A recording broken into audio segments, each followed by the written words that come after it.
doing. And we call the device BOSS device for brain oscillation synchronized stimulation. And I have to start with a disclosure, because this was funded by, it still is funded through a grant with the goal to commercialize the technology, to make it basically available for research, but eventually also for therapy. And the goal of this grant was to incorporate, or is to incorporate, a spin-off company. And Brigitte and I have in September, we have incorporated this company, but we're still full-time in the hospital, and we consider ourselves scientists, but we want to fulfill also what the grant sets out. And we're still looking for people to really take care of the commercial side, so that we can stay full-blood scientists. But anyway, this is the disclosure, and this is what it looks like. So far we have built 24 of these boxes, and you plug in the EEG on one side, and then you can plug in any kind of stimulator here. And this is what it looks like in the lab that stimulates stroke patients with this EEG triggered stimulation. And the image at the left bottom with the oscillations just shows an average trace of negative versus positive peak EEG around time 0 using this device. Okay, so in addition to the triggering of the TMS, there's also a marker output. And I think this is going to be important also in the context of Connect to Brain, because this is a way to continuously signal a specific brain state region being currently detected. So for example, the BNC outputs here could trigger the timing of when to stimulate. And this marker output could signal to the MTMS device, for example, what the current brain state is in the high dimensional dynamic space. You could define some regions of space, and then depending on the region, the MTMS device could be programmed to do different sequences depending on this. But anyway, that's still to be, of course, to be defined, but this is the outputs that we currently have. So it's going to be a little bit of a technical presentation, but we hope that it will at least explain what's possible, what's not possible at the moment. Okay, so this is then some kind of a wiring diagram, just to share with you very basic information about how to plug everything together. And so the bus device in the middle, it receives information from the amplifier main unit. This is the green arrow. The green arrows are all like serial data links. Let me see if I can highlight it here. So this is the important link. This is the real-time EEG data coming to the bus device, and we get one data packet every 200 microseconds. So this is real-time UDP. Yeah, real-time. And the other important design consideration is that the bus device receives all of the EEG data, but the ground truth is just the normal data that goes to the control software. So the Neuro1 software or the brain vision recorder software. This stores the EEG data, and this is the real kind of archive data. And the bus device kind of gets a copy of the data and then can decide to trigger the TMS stimulator. So here's the triggering of the TMS stimulator. And it can also send a trigger back to the EEG so that it can store markers even if the stimulator was not triggered. And another important consideration is when you're running experiments in the MRI, it's possible to use an MRI compatible amplifier and an MRI compatible TMS coil. And then there are some cables that lead to the room. So all this is outside of the MRI room. So it is entirely possible to run experiments in the scanner. with the setup. And it's actually a little bit more complicated. So I will show you some additional connections here. So the control PC, it doesn't just receive the EEG data, but it also controls the boss device. So everything that doesn't need to happen in real time, for example, determining between trigger conditions, right and left, you have many hundreds of milliseconds to determine the next condition, and this can happen in a MATLAB script in the control PC. And there's a toolbox, just as an example, which is, I think it's close to being published by Till Bergman and Umair Hassan and some others. And they've worked on a toolbox that allows very involved TMS experiments to be done and controlled through this MATLAB interface.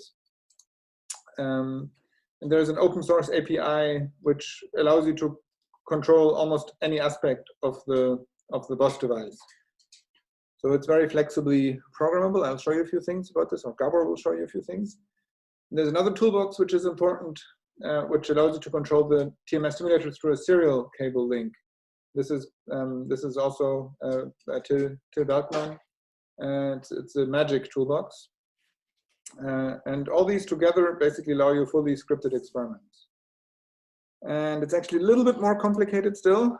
So, for example, if you're doing more than just stimulating TMS, but also there's some behavioral task, for example, a memory task or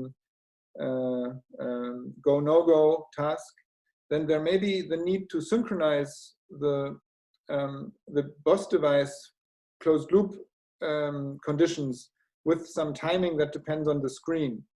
And actually, when you connect the synchronization port of the screen to the EEG, these synchronization markers also arrive at the real-time processor. So it is possible to do tasks with the screen where you only stimulate for example, beta oscillations in a period after showing a visual target.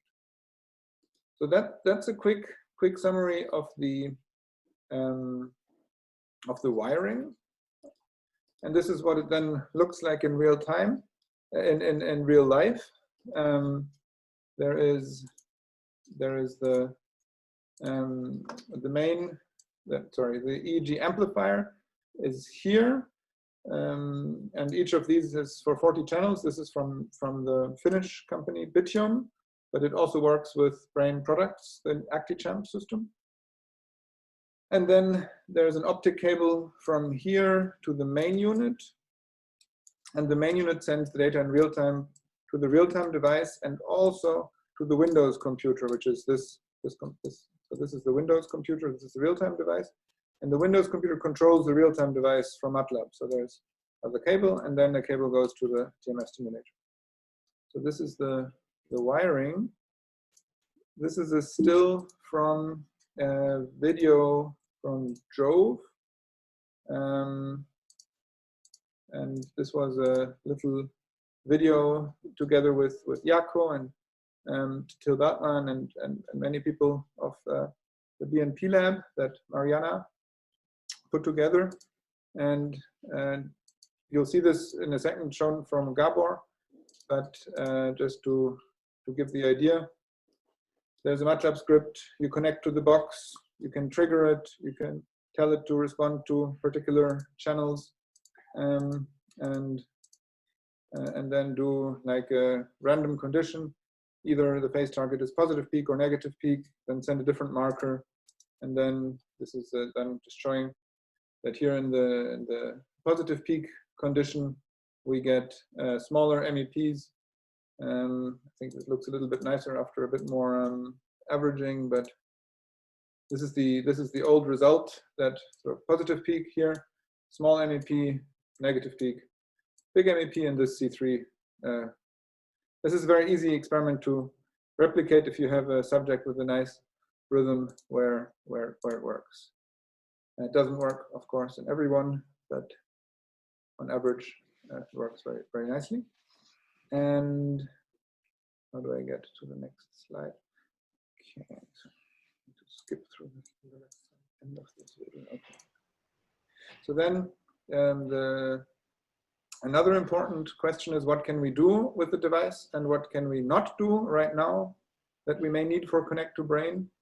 So currently it's possible to have a sequence of very different conditions and coils, and we need a few hundred milliseconds to program the stimulator, to change the intensity, to change the left or the right coil, the phase trigger conditions, but we can do like a large number of conditions sequentially. This is no problem. What we cannot do is use the ongoing brain state to determine whether to stimulate on the left or the right. So for example, we can program the coil to wait for the next negative peak and then trigger. What we cannot do at the moment is tell the system, okay, if you find a positive peak, then you trigger the right coil. If the next peak is a negative, then you trigger the left coil. So you have to determine, you have to define one condition and it waits for this condition. Of course, you can cycle through conditions, so there are some workarounds, but the box right now is not intended or not designed to allow selecting different conditions in response to different states where we don't know which state occurs next. And there are many workarounds for this, and maybe this is actually never really needed in an experiment, but right now this is a limitation, but I don't know how serious it is. Another thing we can do is we can look at multiple spatially filtered signals. So for example, right and left, or frontal temporal, frontal eye field, and V1, this should be. And then look at some phase similarities between these signals. And we can combine into the trigger condition theta, alpha, beta, and power and phase. So you can have an arbitrarily complex. So you could be within the positive cycle of the theta oscillation, and then look at the negative peak of beta on top of that, and another signal. All these combinations are possible. The two other things that are not yet possible is implementing what Johanna has been working on, these arbitrary spatiotemporal filters. But this is easy to do, and I think it's just difficult to specify it in a user-friendly way. All of this is very user-friendly, very easy to program. And here we have to see how to do it, but that's something we will be working on. Then of course, connectivity. Again, this is not difficult, but it's not the right time, I think, to implement something in real time before the methods group have finalized what the right